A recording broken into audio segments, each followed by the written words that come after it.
NDA శాసనసభ పక్ష సమావేశానికి విచ్చేసిన తెలుగుదేశం ఎమ్మెల్యేలకి, జనసేన ఎమ్మెల్యేలకి, భారతీయ జనతా పార్టీ ఎమ్మెల్యేలకి మనస్ఫూర్తిగా మీ అందరికీ నా హృదయపూర్వక నమస్కారాలు. మీ అందరికీ నా హృదయపూర్వక స్వాగతం తెలియజేసుకుంటున్నాను. వేదిక పైన తెలుగుదేశం రాష్ట్ర అధ్యక్షులు, మన తెలుగుదేశం పార్టీ రాష్ట్ర అధ్యక్షులు శ్రీ అచ్చెన్నాయుడు గారికి,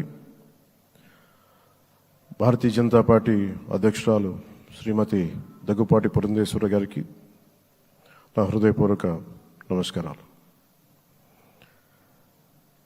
తాడేపల్లిగూడెం సభలో నేను చెప్పినట్టుగా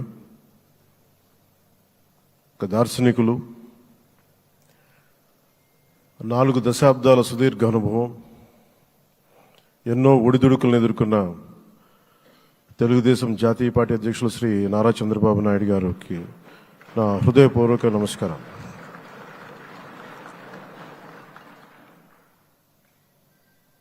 గత దశాబ్ద కాలంలో రాష్ట్ర విభజన జరిగినప్పటి నుంచి ఆంధ్ర రాష్ట్ర ప్రజలు నలిగిపోతున్నారు. గత 5 సంవత్సరాలుగా మరి రాష్ట్రంలోని విపత్కర పరిస్థితులు తెలుసు. మనందరం సమిష్టిగా పోరాటం చేసి కలిసికట్టుగా ఉండి అద్భుతమైన మెజారిటీలతోటి 164 శాసనసభ స్థానాలని ఎన్డీఏ కూటమి దక్కించుకుంది.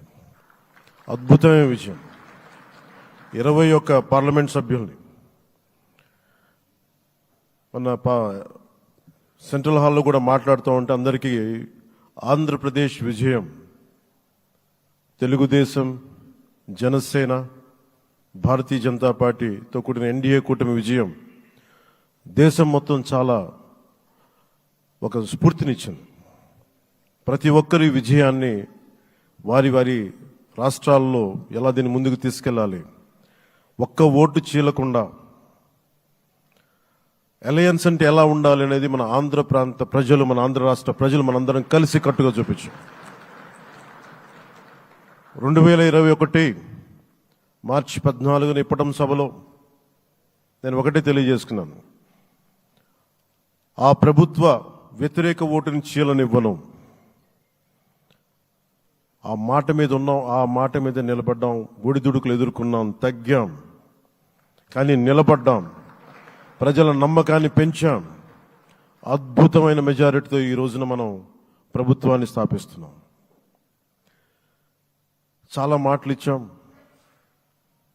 పొద్దున కూడా జనసేన లెజిస్లేటివ్ పార్టీ మీటింగ్లో నాయకుడిగా ఎన్నుకున్న సందర్భంలో మాట్లాడుతూ మనం చాలా మాటలు ఇచ్చాం.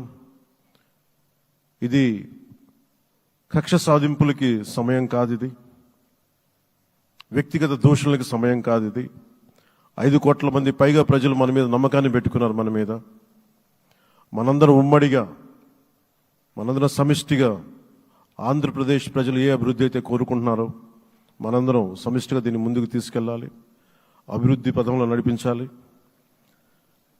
విద్య, వైద్యం, ఉపాధి, సాగునీరు, తాగునీరు, లా అండ్ ఆర్డర్ ఇవన్నీ చెప్పొచ్చాం. మనం బలంగా నిలబడతామని. అలాగే మేనిఫెస్టోలో, ఉమ్మడి మేనిఫెస్టోలో చాలా మాటలు ఇచ్చాం. వాటన్నిటినీ బాధ్యతగా ముందుకు తీసుకెళ్లాల్సిన అవసరం ఉంది. ఇలాంటి ఛాలెంజింగ్ టైమ్స్లో ఒక సుదీర్ఘమైన అనుభవం ఉన్న నాయకులు కావాలి. 4 దశాబ్దాల అనుభవం, అభివృద్ధి మీద అపారమైన అవగాహన, పెట్టుబడులను తెచ్చే సమర్థత, ప్రతిభ, విదేశాల్లో ఉండే నాయకుల్ని, మలేషియా దగ్గర నుంచి, సింగపూర్ దగ్గర నుంచి, యూరోప్ దగ్గర, అమెరికా నుంచి, ఆ దేశాల అధ్యక్షుల్ని తెలుగు రాష్ట్రాల వైపు దృష్టి మళ్లించేంత శక్తి సమర్థత ఉన్న శ్రీ నారా చంద్రబాబు నాయుడు గారికి, ఆయన నాయకత్వం చాలా అవసరం. ఆయన అనుభవం చాలా అవసరం. అలాంటి అపారమైన అనుభవం ఉన్న వ్యక్తిని, అనుభవం ఒకటే కాదు ధైర్యశాలి. ఈ రోజుకి నాకు ఒకటే గుర్తుంటుంది. మన తాడేపల్లిగూడెం సభలో చెప్పాను, చాలా క్లేమోర్ మైన్స్ పేలిపోతే జీప్ ఎగిరిపోయి కింద పడితే చొక్కా దులుపుకొని ఆయన మళ్ళీ వచ్చి రాజకీయం చేసిన వ్యక్తి. ఈ రోజున సైబరాబాద్ ఉంది అంటే అది శ్రీ చంద్రబాబు నాయుడు గారి దార్శనికత. అలాంటి వ్యక్తి, ఆయన అనుభవం ఈ రోజున 2024 ఆంధ్రప్రదేశ్కి ఎన్డీఏ కూటమి తరపు నుంచి ముఖ్యమంత్రి అభ్యర్థిగా శ్రీ నారా చంద్రబాబు నాయుడు గారి పేరుని జనసేన పార్టీ పక్షాన నుంచి మేము బలపరుస్తున్నాం.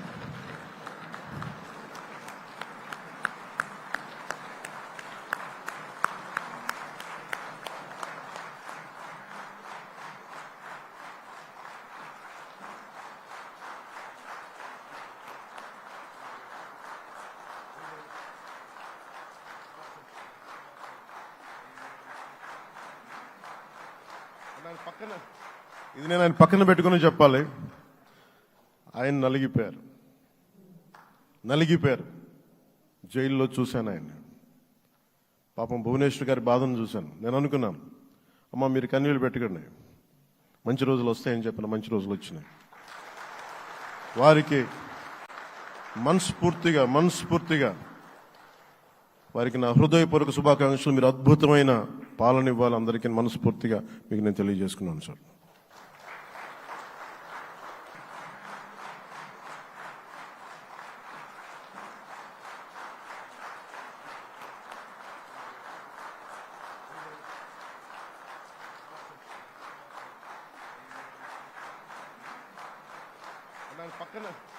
ఇది నేను ఆయన పక్కన పెట్టుకుని చెప్పాలి. ఆయన నలిగిపోయారు. జైల్లో చూశాను ఆయన. పాపం భువనేశ్వర్ గారి బాధను చూశాను. నేను అనుకున్నాను, అమ్మ మీరు కన్నీళ్ళు పెట్టకండి, మంచి రోజులు వస్తాయని చెప్పిన మంచి రోజులు వచ్చినాయి. వారికి మనస్ఫూర్తిగా వారికి నా హృదయపూర్వక శుభాకాంక్షలు. మీరు అద్భుతమైన పాలన ఇవ్వాలి అందరికీ మనస్ఫూర్తిగా మీకు నేను తెలియజేసుకున్నాను సార్. సో ఇప్పుడు శ్రీ